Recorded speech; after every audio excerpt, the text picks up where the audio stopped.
परमेश्वर ने हमें कैसा बनाया है? अधिकारी बनाया है।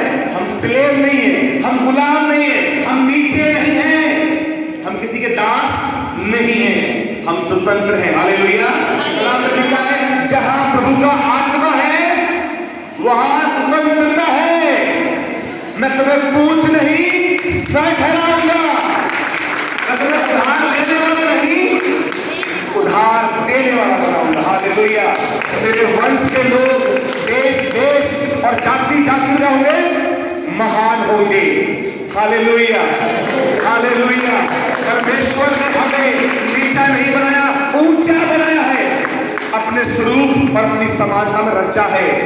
सारा अधिकार हमारे हाथों में दे दिया गया है। हालेलुया। और इसलिए शैतान ने देखा कि परमेश्वर ने तो सब कुछ बनाकर और मनुष्य के हाथ में कर दिया और मुझे तो स्वर्ग से निकाल दिया। और इसलिए शैतान ने उस दिन योजना बनाई, जिस मनुष्य को परमेश्वर ने अपने स्वरूप में बनाया, मैं इस मनुष्य को बिगाड़ूंगा। क्या कहा उसने? आप बोलिए, क्यों बिगाड़ूंगा? क्योंकि ये परमेश्वर ने सबसे अच्छा बनाया, सब कुछ अधिकार उसको दे दिया और मुझे स्वर्ग से निकाल दिया था।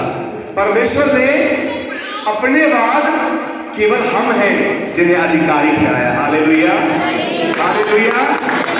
स्वर्गदूतों को भी अधिकार नहीं है, मालूम की बात, हमें अधिकार है।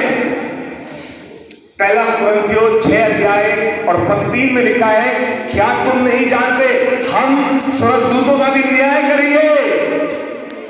किसका न्याय करेंगे?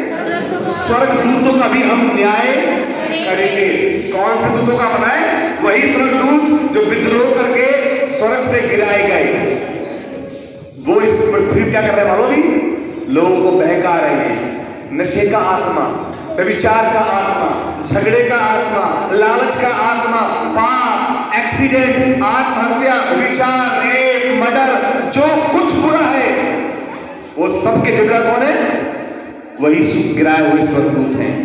और इसलिए परमेश्वर ने क्या किया?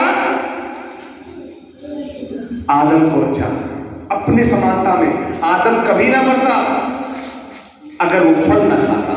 वो फल मृत्यु का फल बन गया। वो फल ज्ञान और समझ का फल तो था, लेकिन उसको खाने में क्या आया? मृत्यु आ गई। अब प्रभु ने देखा कि इन्होंने फल खा लिया है और ये क्या हो गए? अब से मेरी उपस्थिति दूर हो रहे हैं। कहीं ऐसा ना हो कि पापी दशा में अब ये हाथ बढ़ाकर जीवन का फल खा ले और फिर कभी ना मरे। समझ पा रहे हैं? एक और पेड़ था वहां पर, जीवन का फल का पेड़ था, और खुदा ने कहा कि ऐसा ना हो हाथ बढ़ाकर अब ये जीवन का फल भी खा ले। और इसलिए परमेश्वर ने उन्हें बागी अदन से निकाल दिया। प्रभु नहीं चाहता कोई पाप करके जिंदा रहे। प्रभु चाहता है कि आप धर्मी होकर उसके राज्य में प्रवेश करें, क्योंकि स्वर्ग में